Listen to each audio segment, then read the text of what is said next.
All right, so welcome to the Pinpoint Asia podcast. Today on the podcast, we have Kevin Tian. Kevin is a machine learning expert. He's currently with TikTok, and he's got a very strong background in AI, computer vision, and also in medical imaging. So what we want to do today on the podcast is this. We want to try and understand AI from his perspective, understand what deep learning is, understand what machine learning is, right? And tie all that to image recognition and all that. And we're also going to ask Kevin about what he thinks the future is going to be for machine learning and AI, especially in these domains with what is happening today, right? With that said, welcome, Kevin, and thank you for taking the time to do this. Thank you very much, Vince.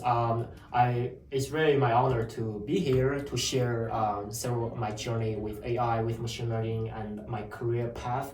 And I really think this is a good opportunity to share the knowledge. I checked some of the previous series on your website, right? So they are very inspiring, very informative to people from different backgrounds. Oh, thank you. Yeah, mainly it's for me to try and understand what all this is. So I have a set of questions over here, but what we might do is I'll just ask you questions. We'll see how things go, and then we'll look at the questions later on as well. Of course. Yeah. First of all, if you can, please give us an introduction of your background. Where did you go to school? How did you get into the space? Well, I went to graduate school in the United States, Stony Brook. Stony Brook is a small town next to New York City. It's on Long Island, and beautiful place. I went there for school and got a PhD in mathematics. And afterwards, I joined Meta, which is Facebook at the time, to do a lot of AI development. And I spent 3 years at Meta. And then in 2020, I went to Shenzhen University in China and led a research team working on AI for medical science, basically medical imaging, computer vision, and some kind of medical big data, right? Then in 2023, I got the opportunity to come to Singapore and join TikTok and working on similar stuff, like this time AI for community integrity, which is very similar, almost the same topic as I was doing in Meta or Facebook. Okay, let's go back a little bit, right? Yeah. At Stony Brook, what did you study? Well, at Stony Brook, I was doing PhD research. So in a graduate school, the one I spent some of the time to do course study, like basic fundamental mathematics course, like for example, measure theory or probability and machine learning like that, and algorithms like that. And I spend most of the time doing research, doing generating papers, because that leads to my graduation, right? So and the research topic is about medical science, medical image, and how do we leverage the machine learning to do computer-aided medical diagnosis. What got you interested in this to begin with? The interaction, right? Yes. You mean the interaction between research and also... No, why do research to begin with? What sparked your interest in actually pursuing... Right. Because that we need to journey back a little more. Because what motivates me to do research, actually, the trigger happened on my undergrad school in Shanghai. Right. I went to college in Shanghai, and there was a professor there. He opened a course called image processing and time series.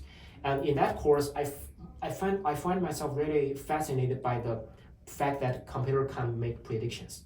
So basically, let's say we want to predict the weather, we want to predict the next earthquake, we want to predict the stock price, right? Then there are certain patterns in the data that we can automate a program in a computer so that a machine can predict very well. So that fact actually motivated me to dive deeper into this area and even to do research afterwards. What does time series mean?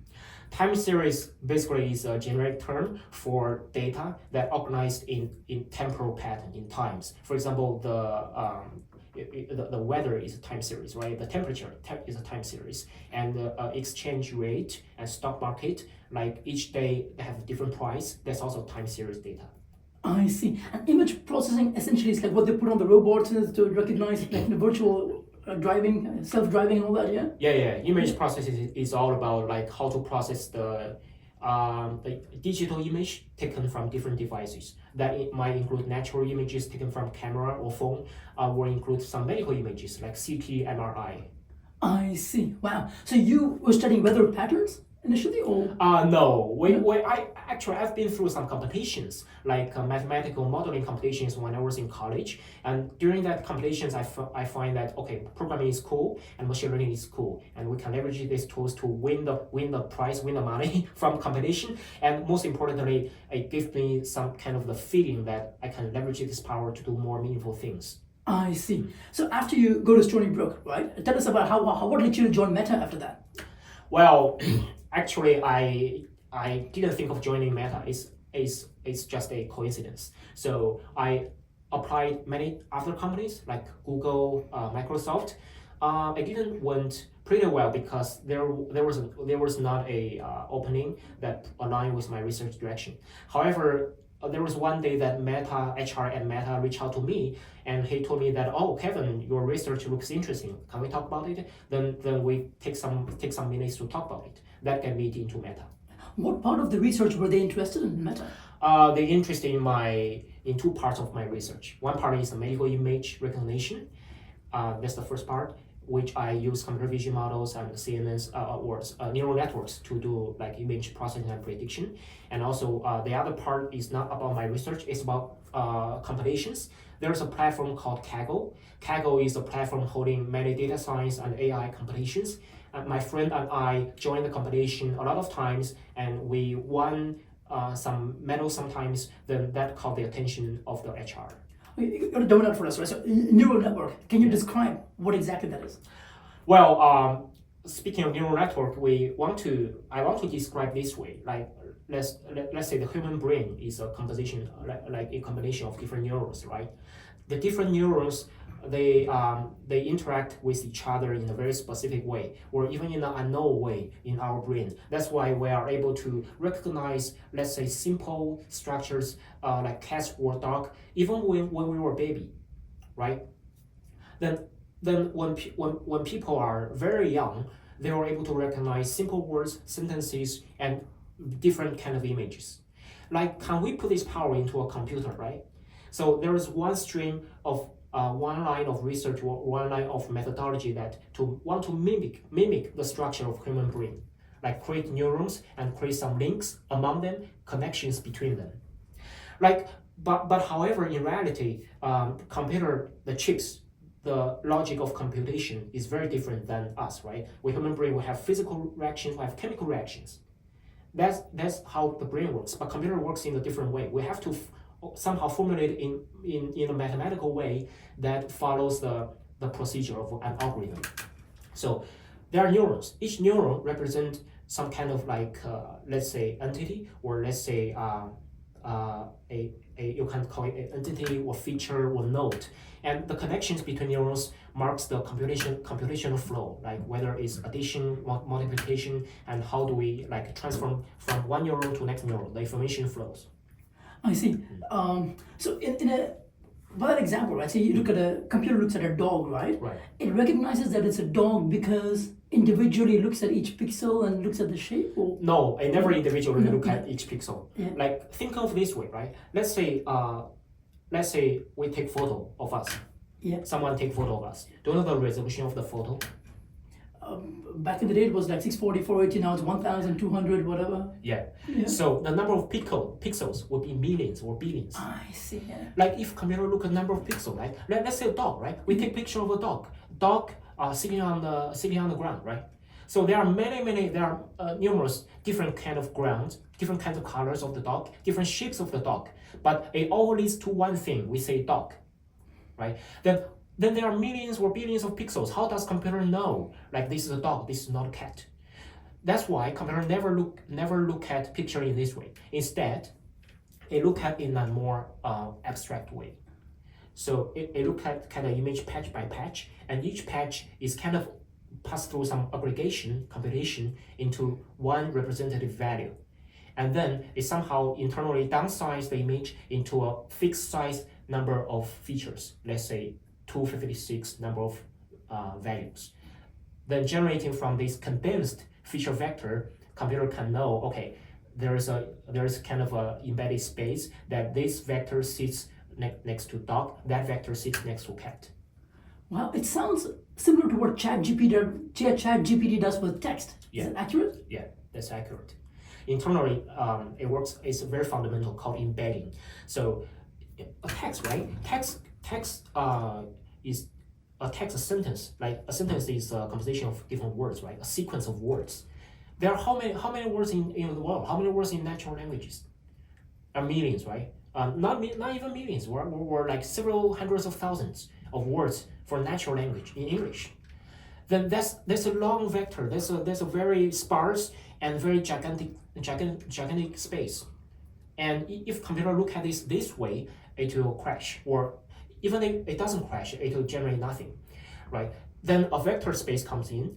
So we condense the representation of a dictionary into like 256 length vector, condensed vector. Then similar words sit next to each other in this space, and there are some words not related to each other that sit far away. Okay. One step backwards, right? Yeah. You said natural language, right? Yeah. There's no such thing as an artificial language. So what's a natural language? Natural language is the language we speak. That's essentially any language is a natural language. Well, any language that makes sense is the natural language. For example, cooking, we can also treat cooking as a natural language. I see. Right? But if it's something messed up, if something very nonsense, a random thing, random words together, it's not natural. It's not natural. That's the difference of natural language. Okay. Right. And you said embedding, right? And you said vector. Right. So vector, I understand from my back in the physics days, is you've got direction. Right. And you've got something, right? Right. It's a vector, right? Right. Is that the same thing? You've got direction, the next word, you know what that is? Yeah? What is embedding? What is vector and what is embedding? Embedding is represented internally in the computer as a vector. It has a direction. We can think of it as a direction. For example, if I'm walking this way, I'm walking towards north, you're walking towards south, then we are walking far away from each other, right? We can, for example, we can think of two words. Let's say a words like dog. The other words, concept. Concept and dog. What does it mean? What's the relation of them? They have nothing. They have far away relation, right? They are not close meaning, right? Then that we can think of like this word concept. That goes to south direction, and dog goes to like west direction. There's no nothing in between. But however, if we say male and female, it's quite likely that those directions are like this. They are close to each other. I see. Right? Because the semantic meaning is very close. They are describing gender. I see. Yeah. Oh, okay. So now I understand. Yeah? So computer vision modeling, right? What is that? Computer vision modeling is a generic term for the techniques used to process images and videos. Right? There's a vision or images, videos, or 3D vision, or any vision in the natural world. So basically, what Meta was interested in is your research in this area. That's right. Why were they interested in this? Is it because there are a lot of photos on Facebook tagging and all that? Or? Exactly. There was a big problem faced by Facebook, big challenge in the year of 2016. That year was U.S. election, right? We remember the Hillary and Donald Trump. Then there are two fundamental challenges on Facebook. One is that there are so many political advertisement on Facebook presented in a way of either image or videos, right? Then the videos, there are some fake news or fake propaganda or even harmful information, some scam in the video that's political popular. We want to take them down, but we don't have fancy ways to take them down. We don't have enough manpower to review them one by one, right? There are millions of new videos posted on Facebook every day.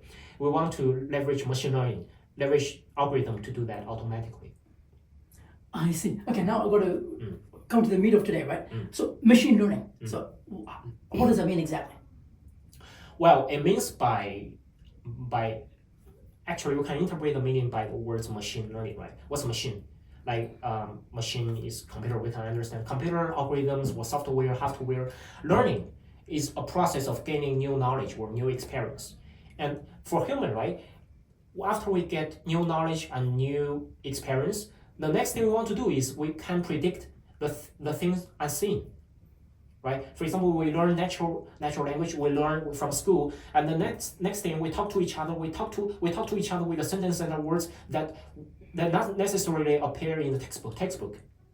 The machine learning does the same way. It sees, let's say, 100 pictures of dogs, 100 pictures of cats, then automatically we present millions of pictures to be able to predict dog versus cats. I see. So I understand there's supervised learning and unsupervised learning, right? What's the difference? Well, supervised learning is, let's say, supervised learning means that there's a teacher. There's a teacher tells the machine what to learn from the data.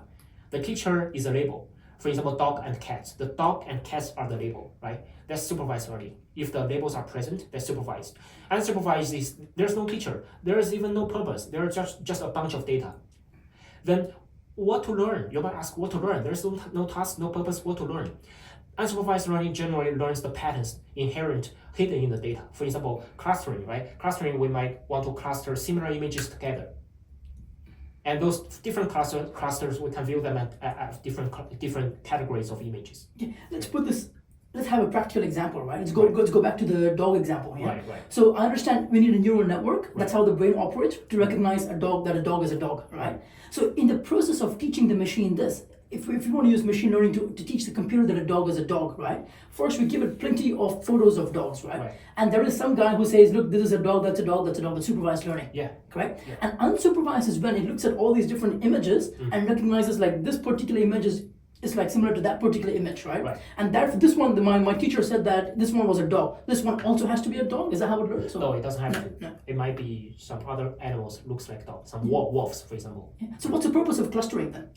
Well, clustering is like we have no label and we cluster data. We cluster data into different bunches of data. And clustering is basically to mine the internal similarities among this data and basically to have a fundamental categorization of the data. And then afterwards, we might be able to derive some implicit meaning in the data. This is very, very useful everywhere. For example, in banks, right? Commercial banks, we want to know like whether this client intends to, like, for example, default on the like loan, right? For example, whether this client is a scam, is a bad actor or not. The cluster might help because, okay, this is a guy that has this age and his salary is X and his age is Y, his family status and his background, his history. Then after collecting all these features, we use segmentation. Segmentation basically we cluster each customer into different segments. And we know the risk score or like how much we can trust this customer. Okay, is unsupervised data, right, useless without supervised data? I mean, what I'm trying to get at is that, say, going back to the dog example, right? Say we never teach the computer that a dog is a dog, right? Then is there any point in the machine looking at all these images just to organize them into clusters?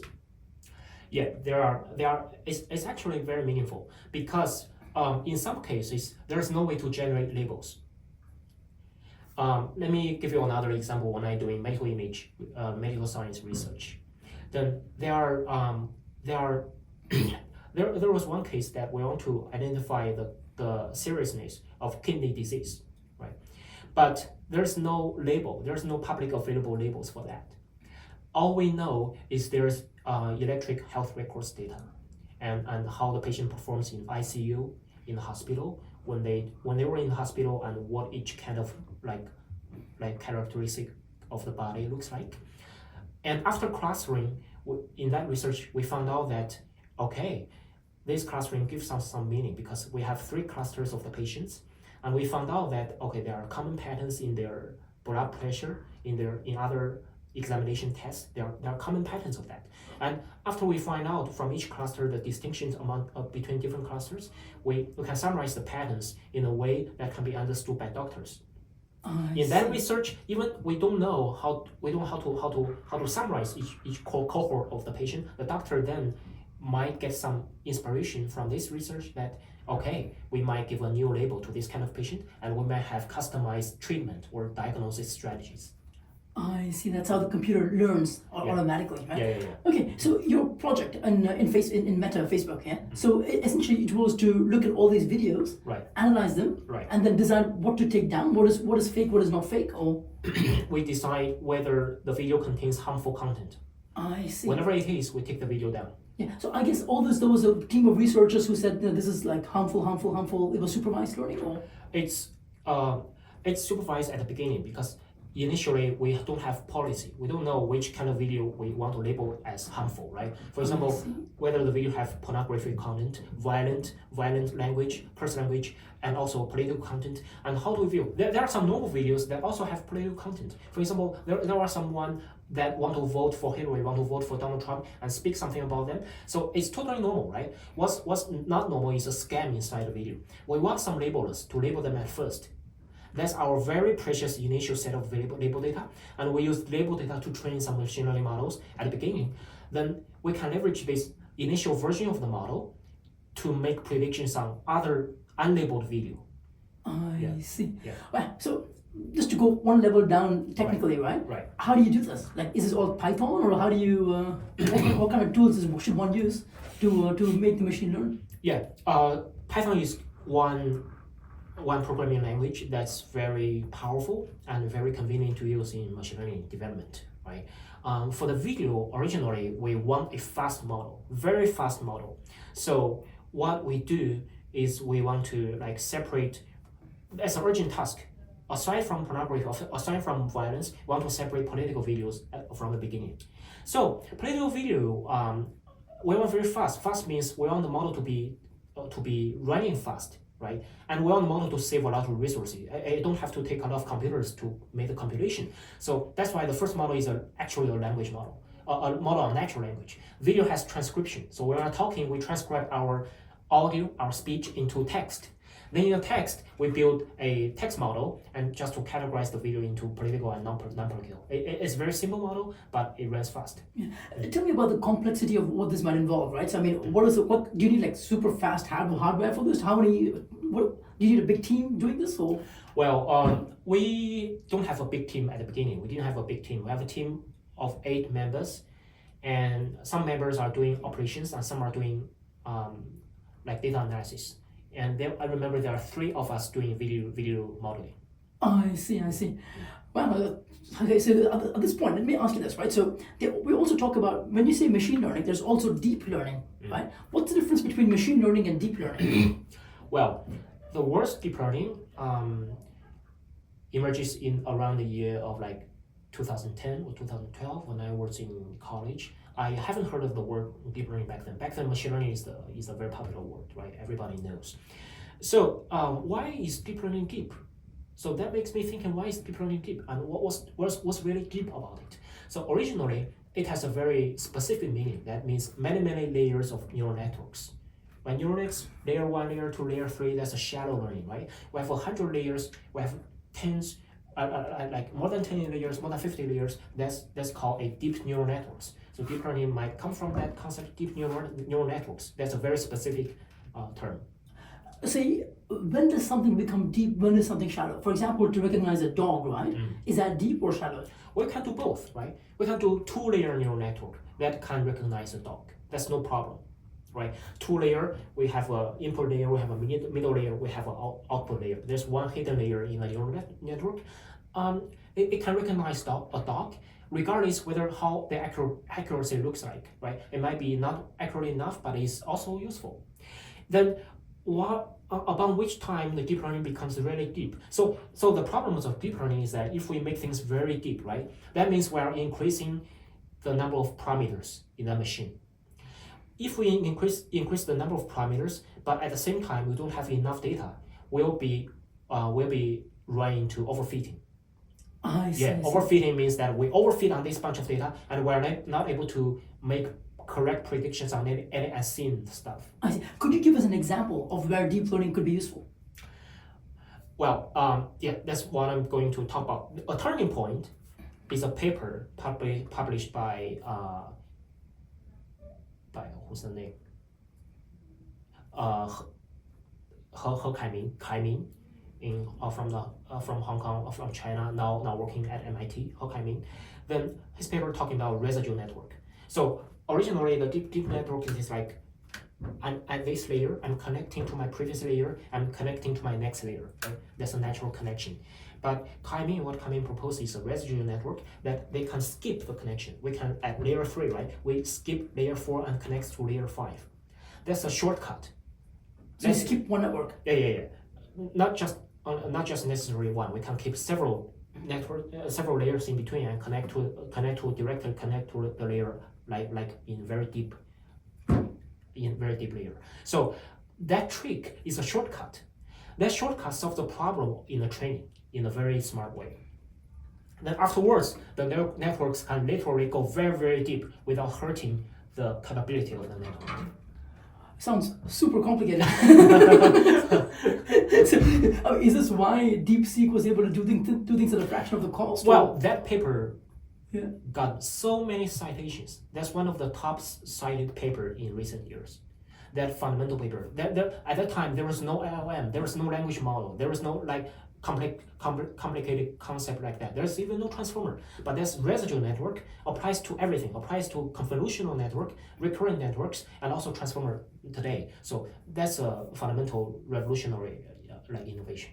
Okay, if we come back to that, right? Before that, model, right? This is what I think when someone says model. See, for example, they say open AI model, right? Essentially, they took all the data on the internet, turned that using embedding into vector database and all that, right? Okay. And then they have some sort of a sequence of numbers. Is that what a model is, or what is a model?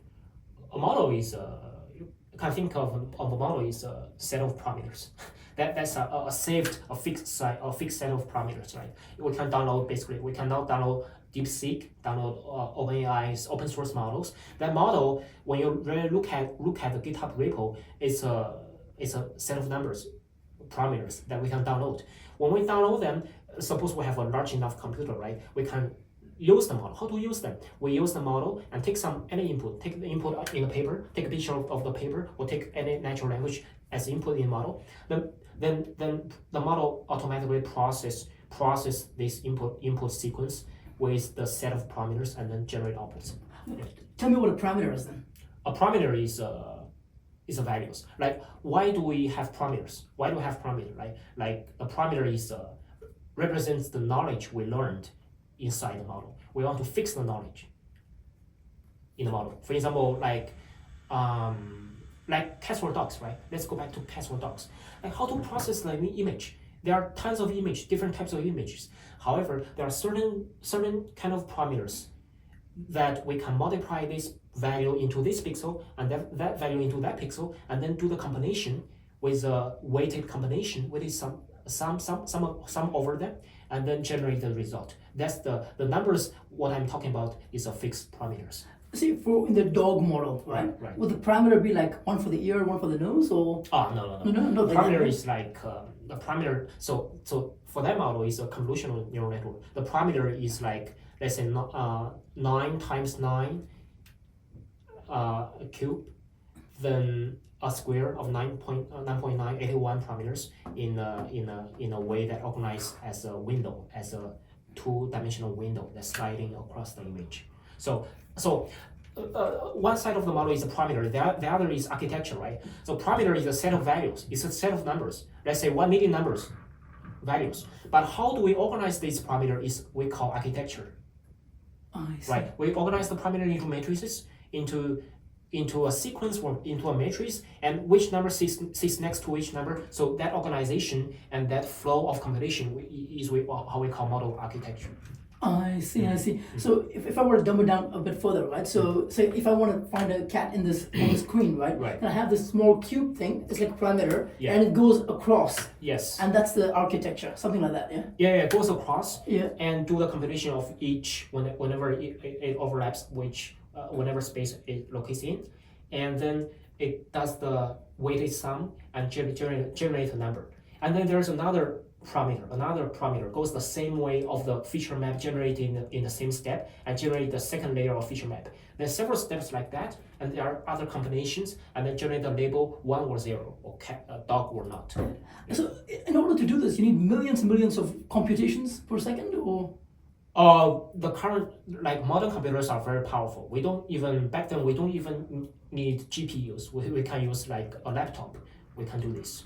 Wow. Yeah. So like say a Tesla self-driving car or whatever, right? This is what it does. Like it looks at what is outside and it converts everything into a immediate neural network and it decides this is a lamppost, this is whatever, and that's how it works.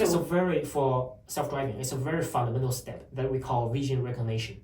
recognition. But self-driving has other things like lidar, like laser radar, and also have other equipment, right? But in the vision module, what's fundamental is we at least we want to recognize objects. We want to recognize that there are people crossing the road, there are cars in front of us, and there are traffic signs. That's a very fundamental modules.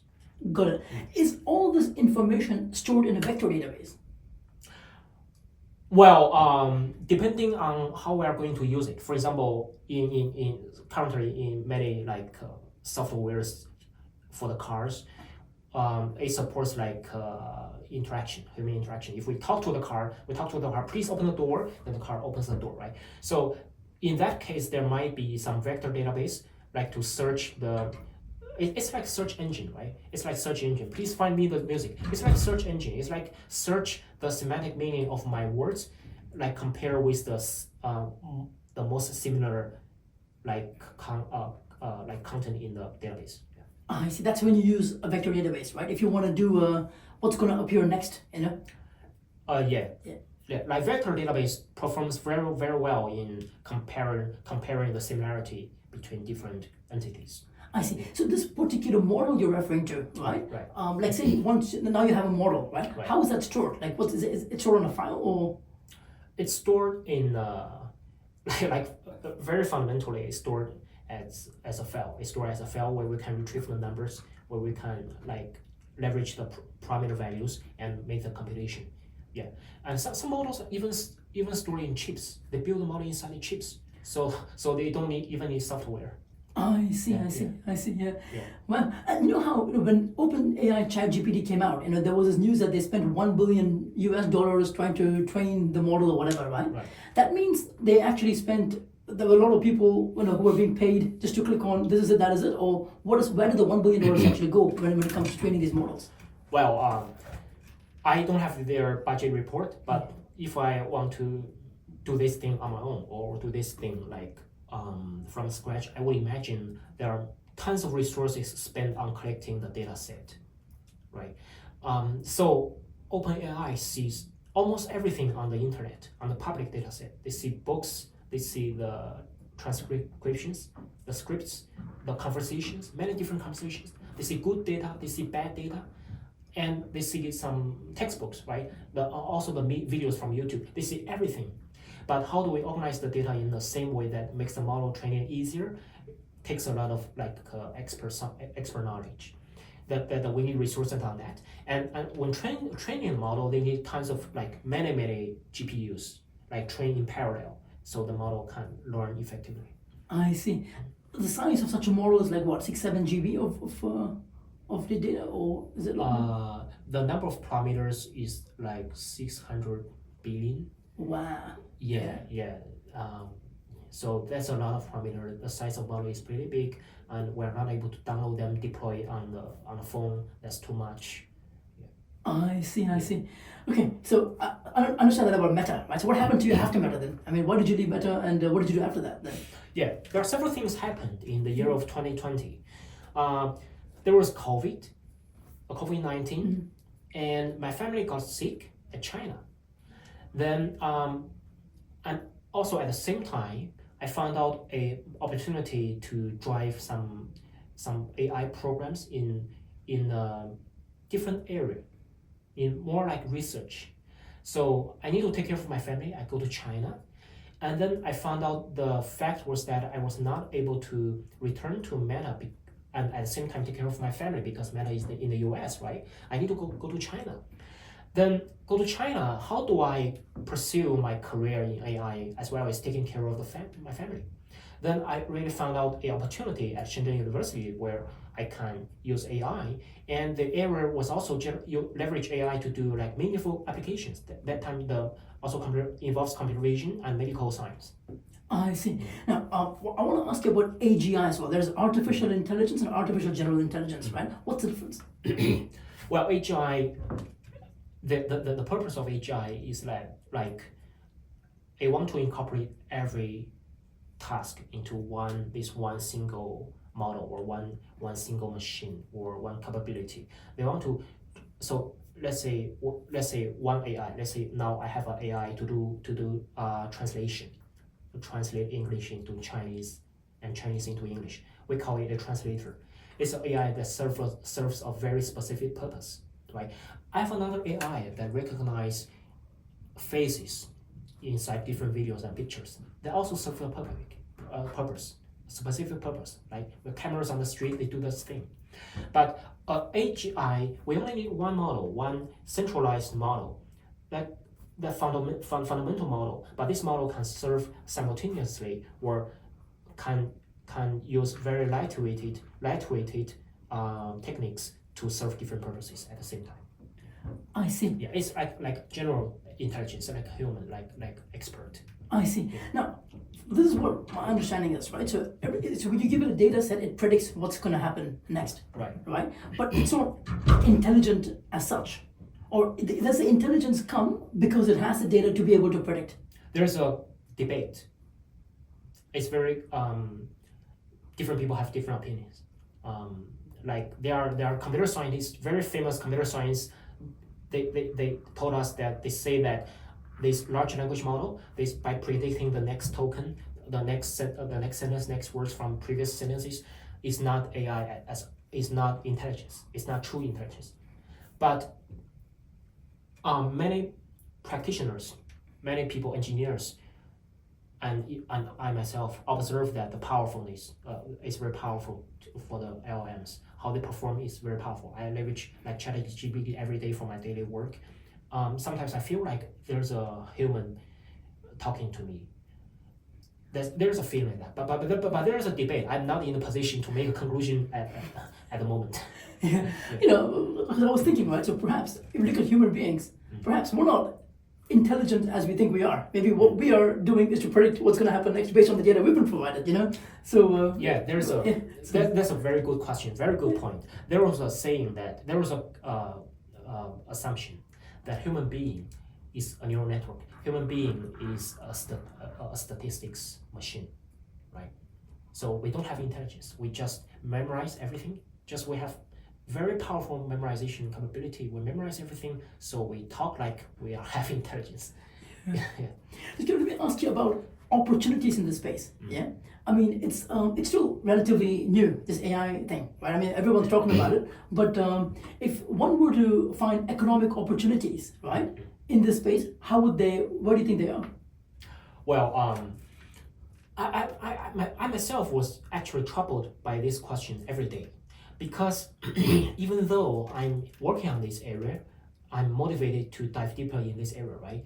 I might not see very clearly at this moment because we have this ChatGPT, we have powerful LLMs, but it doesn't seem that we have an application like we thought. Just for example, the customer service. When we call like AT&T, we call startup, we call the banks. We want to report some issues of my credit card, some of my phones, of my service. Then immediately there are some AI takes up of the phone, right? They ask us what we want to do. I told the AI what I want to do, right? Then what happened next is the AI gives me the answer I can find in the internet already, in the website already. So that's not what I need. I need support. I need to solve this particular problem, not just 80% of the problems that can be solved easily. I see. So using the applications that were thought of, right, are not exactly that. But do you see AI taking over jobs and all that then? I don't think so. I think it's very likely that we'll be working with AI together. AI will be our assistant. I see. Now, tell us about TikTok then. What do you do for TikTok?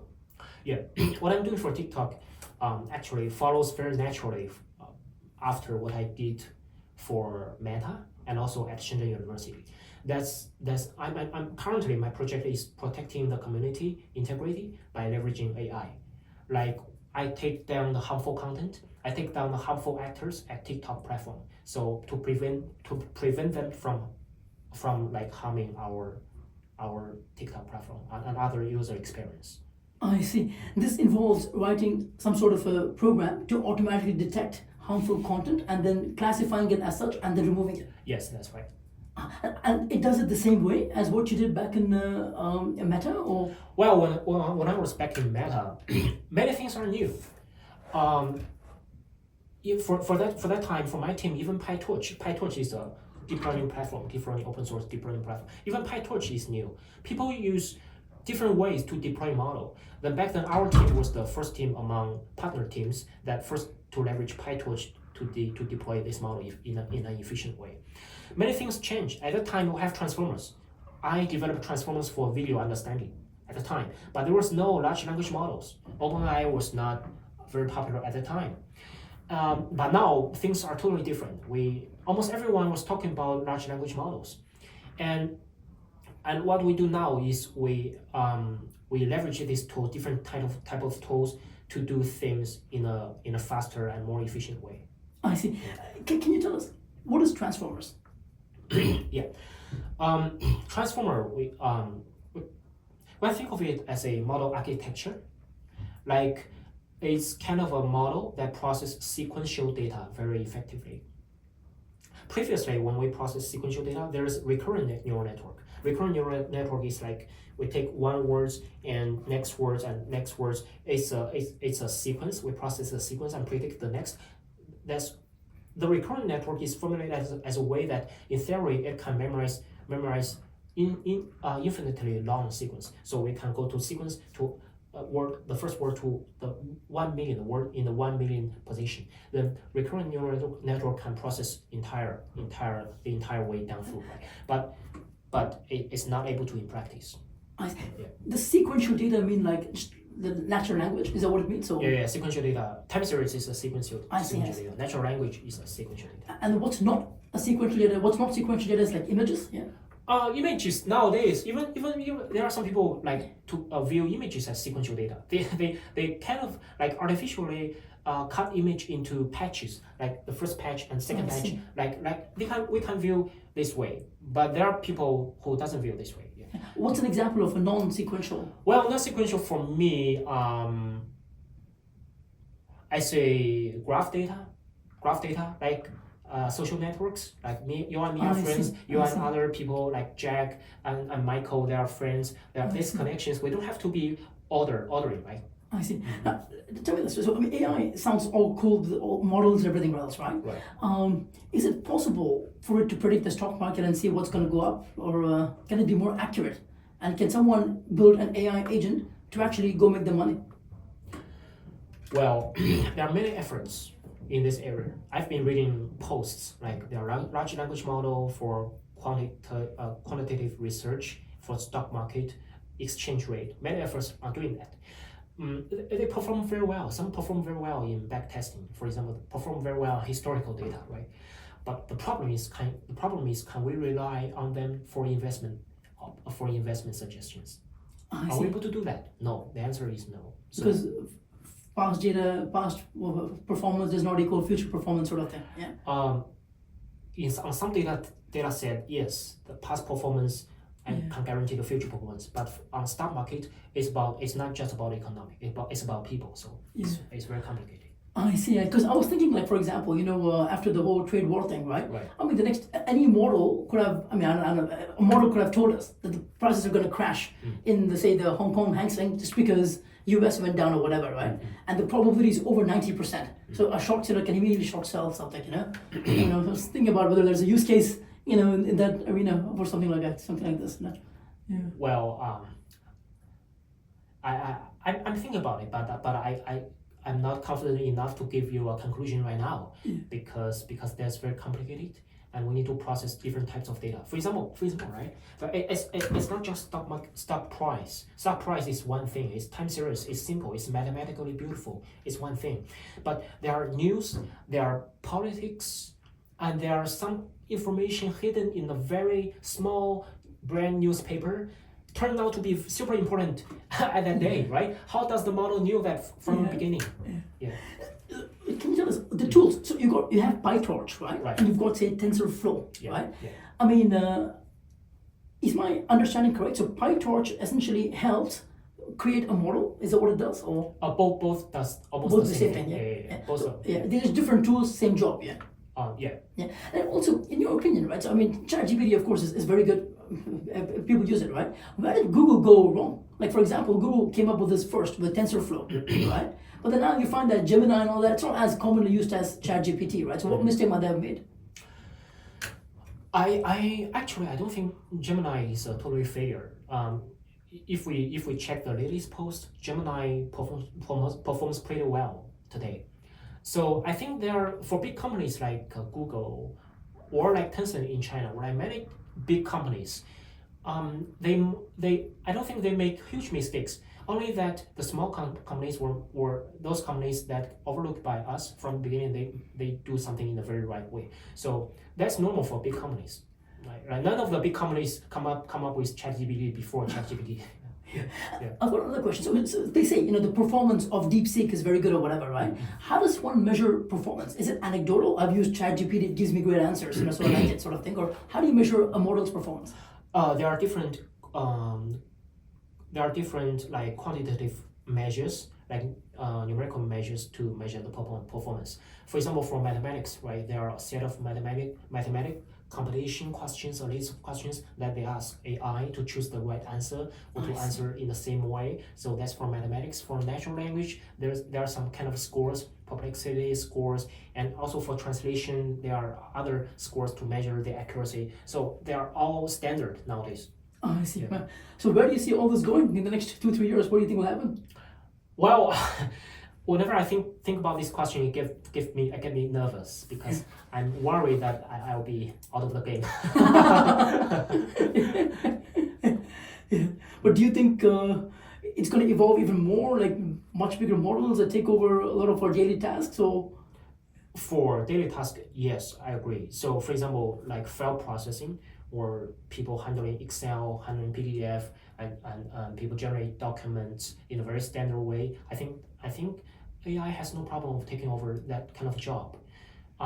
Even for some fundamental software engineering, for example, if I'm going to develop a website, I want to design the front end of the website, how does the website looks like, AI is capable of doing that job. So, but at the same time, I don't think it will replace human. It replaces jobs that are so fundamental that can be standard procedure, kind of follow standard procedures. Oh, I see. My last question for you, Kevin. What's your advice? Like, say someone in computer engineering now wants to get into the space, wants to take advantage of this new AI era. What should they do? I think I really I hope I could have go to college at this year. Like people, there is a reason.